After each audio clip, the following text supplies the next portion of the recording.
Hi hello ನಮಸ್ತೆ ಕರ್ನಾಟಕ. ನಾವಿವತ್ತು ಬಂದಿದ್ದೀವಿ ಹುಲಿಕಲ್ ರೆಸಾರ್ಟ್ಗೆ. ನಾನು ಮತ್ತು ನಮ್ಮ ಫ್ರೆಂಡ್ಸ್ ಎಲ್ಲ ಇವತ್ತು ಹುಲಿಕಲ್ ರೆಸಾರ್ಟ್. ಈ ರೆಸಾರ್ಟ್ ಬಂದು ಸಕಲೇಶ್ಪುರ ನೇಚರ್ ಮಧ್ಯ ಇದೆ. ಸುತ್ತಮುತ್ತ ಅಲ್ಲೊಂದು ಇಲ್ಲೊಂದು ಮನೆಗಳು ಸಿಗುತ್ತೆ. ಸೊ ಇಲ್ಲೋಗಿ ಮಧ್ಯಾಹ್ನ ಊಟ ಮಾಡಿಕೊಂಡು ನಾನು ನನ್ನ ಫ್ರೆಂಡ್ಸ್ ಎಲ್ಲ ಅಲ್ಲೇ ಜಿಪ್ ಲೈನು ಇದೆಲ್ಲ ಇತ್ತು, ಅಲ್ಲಿ ಹೋದೋ. ಸೊ ಈ ಜಿಪ್ ಲೈನಲ್ಲಿ ನಮ್ಮ ಹುಡುಗ ಜಿಪ್ ಲೈನ್ ಆಡೋಕ್ಕೆ ಅಂತ ಹೋದ. ಸೊ ನೀರಿನ ಮಧ್ಯೆ ಸಿಗಾಕೋಬಿಟ್ಟ. ಇದಂತೂ ನಕ್ಕು ನಕ್ಕು ಸಾಕಾಗೋಯ್ತು, ನೋಡಿ ನೀವೇ.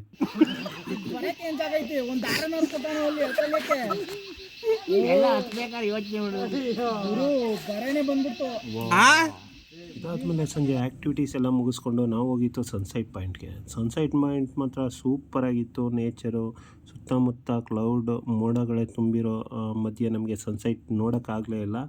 ಆ ಸನ್ಸೈಟ್ ನೋಡೋಕ್ಕಾಗದೇ ಇರೋದಕ್ಕೆ ಅಲ್ಲೇ ಎಲ್ಲ ನಮ್ಮ ಹುಡುಗರೆಲ್ಲ ಫೋಟೋ ಎಲ್ಲ ತಗೋತಾ ಇದ್ದೋ. ಮಾತ್ರ ನೇಚರ್ ಮಾತ್ರ ಬ್ಯೂಟಿಫುಲ್ ಆಗಿತ್ತು.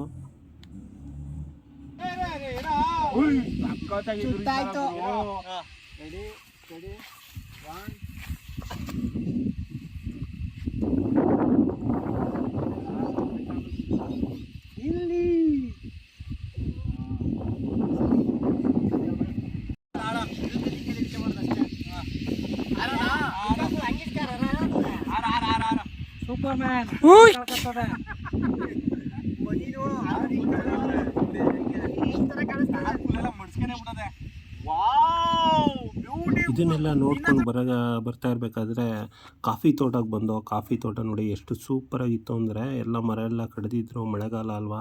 ಸೊ ಎಲ್ಲ ಮರ ಎಲ್ಲ ಕಡ್ದಿದ್ರು. ಇದು ನೋಡಿಕೊಂಡು ಹಂಗೆ ರೆಸಾರ್ಟ್ಗೆ ಹೋಗ್ತಾಯಿದ್ದೋ. ನಮ್ಮ ಜೊತೆಗೆ ಈ ನಾಯಿಗಳು ಕೂಡ ಬಂದಿದ್ದು. ನಮ್ಮ ಸೆಕ್ಯೂರಿಟಿ ಗಾರ್ಡ್ ಅನ್ಬೋದು ಇದನ್ನ. ಇದು ನೋಡ್ಕೊಂಡಾದ್ಮೇಲೆ ನಾವು ಹೋದೋ. ನೈಟು ಫೈರ್ ಕ್ಯಾಂಪ್ ಇತ್ತು. ಫೈರ್ ಕ್ಯಾಂಪಲ್ಲಿ ಡ್ಯಾನ್ಸ್ ಮಾತ್ರ ಸೂಪರಾಗಿತ್ತು.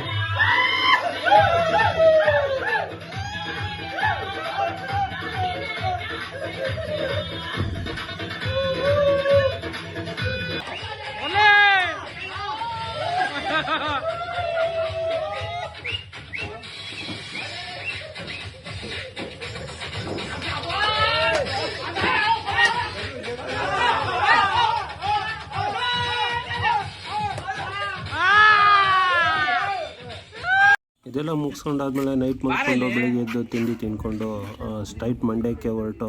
ನಮ್ಮ 2 ಕಾರಲ್ಲಿ ಬಂದಿತ್ತು, ನಾವು ಮತ್ತು ನಮ್ಮ ಸ್ನೇಹಿತರು. ಸೊ ಇದೊಂದು ಒಳ್ಳೆ ಎಕ್ಸ್ಪೀರಿಯೆನ್ಸ್ ಅಂತ ಹೇಳ್ಬೋದು. ತೋಟಗಳ ಮಧ್ಯೆ ಒಂದು ಕಾಡು ಮಧ್ಯೆ ಒಂದು ರೆಸಾರ್ಟಲ್ಲಿ ತುಂಬ ಎಂಜಾಯ್ಮೆಂಟ್ ತುಂಬ ಚೆನ್ನಾಗಿತ್ತು. ಸೊ ನೀವು ಕೂಡ ವಿಸಿಟ್ ಮಾಡಿ ರೆಸಾರ್ಟ್ಗೆ. ತುಂಬ ಚೆನ್ನಾಗಿದೆ. ಹುಲಿಕಲ್ ರೆಸಾರ್ಟ್ ಅಂತ ಇದೆ ಹೆಸರು. ಸೊ ಮಳೆ ಇರೋದ್ರಿಂದ ಅದಕ್ಕೆ ಎಲ್ಲ ಪ್ಯಾಚಪ್ ಎಲ್ಲ ಕಟ್ಟಿದ್ದಾರೆ. ಸೊ ಮತ್ತೆ ಸಿಗುವ, ಬಾಯ್.